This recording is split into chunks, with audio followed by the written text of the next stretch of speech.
Topic: Brief history of origin and main stages of development of molecular biology. Number of hours 2. Key issues. Topic: plan. First, creation of a bihelical model of DNA molecules. Second, chronology of discoveries that prepared the creation of Watson and Crick model of the double helix of DNA. Third, the genetics role of nucleic acids, central dogma of molecular biology. Fourth, development of molecular biology at the end of the 20th century. Fifth, development of molecular biology in Kazakhstan. The purpose of the lecture: study the history of science molecular biology.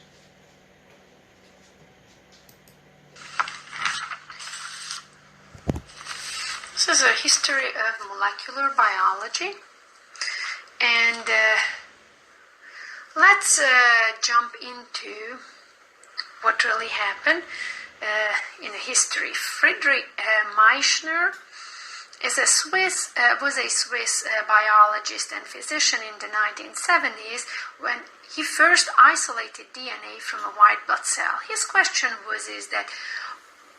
is that really the DNA that's responsible for passing on heredity? That was the question at the beginning of the 1900s.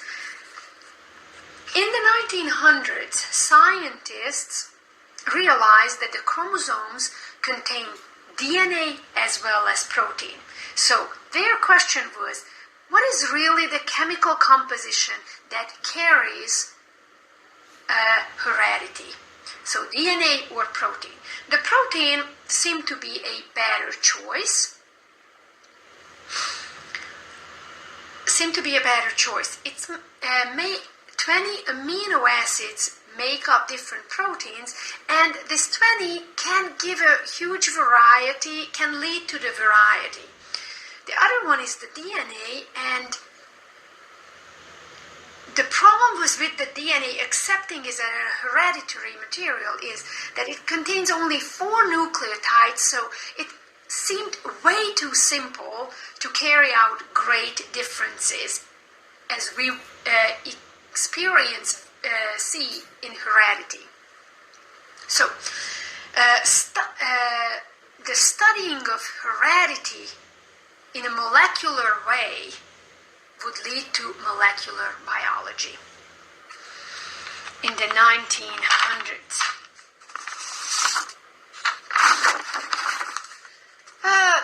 Third point, we are going to talk about Frederick Griffith, is a British scientist in the 1920 with his famous experiment in 1928.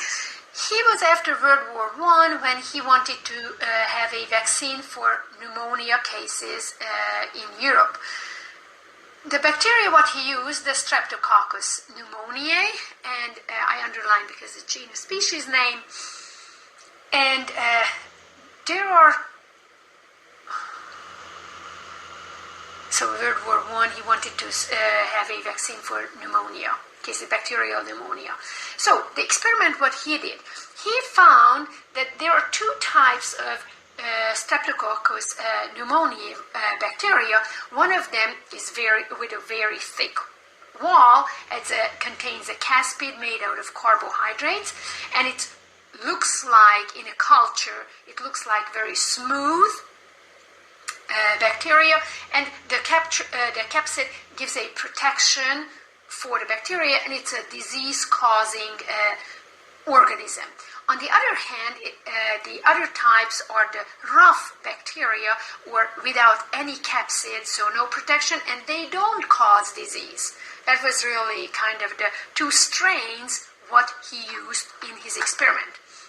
So the first thing what he did, he got the smooth bacteria, the pathogenic one, put them into a syringe and injected the mouse with that bacteria, and what he noticed that These are the smooth bacteria, the Streptococcus pneumoniae.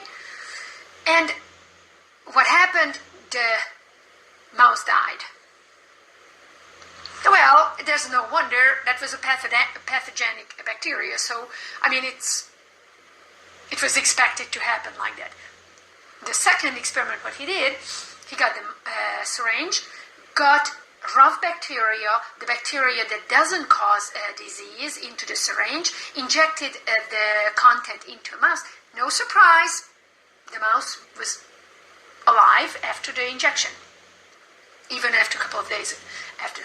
The third time, what he did, he got smooth bacteria into the syringe, the pathogenic, but before he placed those bacteria into the syringe, he killed them with heat. So they were dead bacteria, so the mouse, after injection, did not die.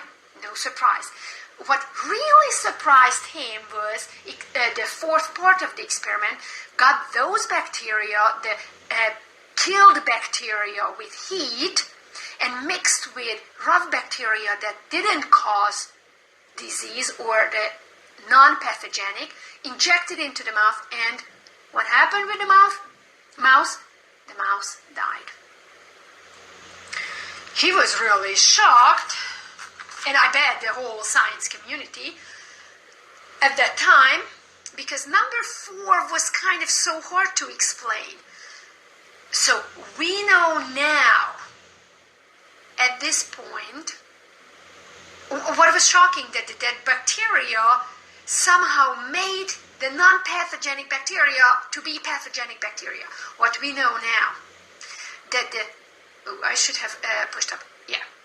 DNA was not destroyed by the heat, and the DNA material from the pathogenic bacteria was picked up by the non-pathogenic bacteria.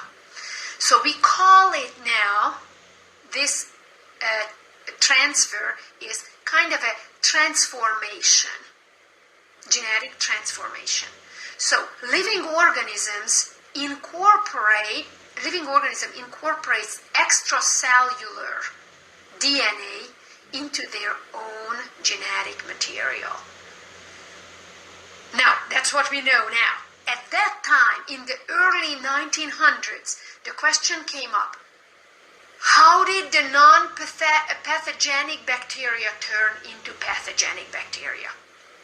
Came Oswald Avery, a Canadian-born American scientist in the 1944. Think about almost 20 years later, a little bit less, 16, that he proved that the DNA was the transforming agent in Griffith experiment. What he did, got the capsulated bacteria, used heat to kill them, and started to separate the bacterial components into proteins, and put the protein into a test tube, separated the carbohydrates, separated the lipids, separated the DNA and the RNA as well. So what he did, break down everything with the enzymes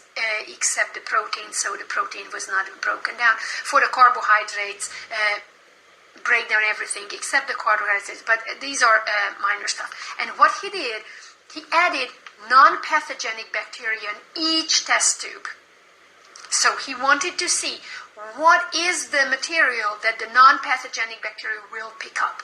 So he had the mice, for all of them, for all of the components, and he injected the mice with the protein, with all of the materials.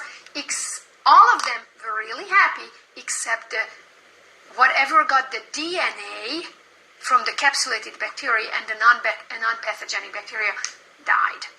So he pretty much nailed that the DNA is the transforming agent, but in a science community, it has to be proven more than one way. So Alfred Hershey and Martha Chase American scientists in 1952 came up with another experiment, and they proved that DNA is the transforming agent. What they did,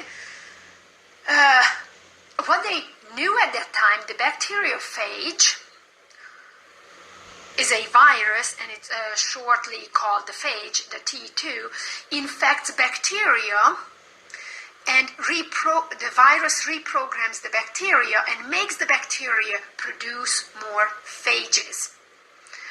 So they also knew that the phages contain only DNA and protein. So the virus makes the bacteria produce more virus. So only protein and DNA. So what they did, they got the beaker and they placed T2s into the beaker, as well as radioactive sulfur into the beaker. Sulfur is only used for protein. You can see sulfur only in proteins. So the T2 picked up the sulfur into its protein components, the radioactive one, radioactive sulfur. The other beaker contained T2 phages, as well as phosphorus, radioactive phosphorus, and the phosphorus, we can find only phosphorus in the DNA. So what they did, they added E. coli to both of the beakers, and what they found out, the infected E. coli contained only radioactive phosphorus, but no radioactive sulfur. So this really proved that the DNA was really the transforming agent that got into the virus and got into the bacteria and modified the bacteria to produce more phages.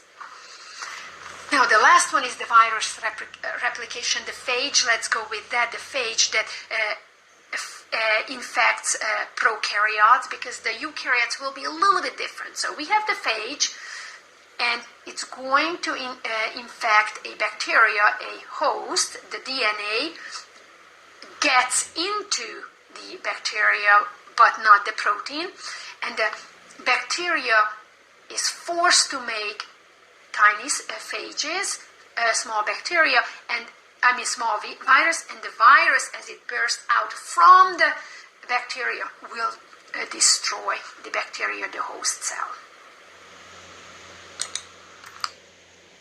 Answer the test questions in the online class. Watch the video of the YouTube and send task by email. Thank you for your attention.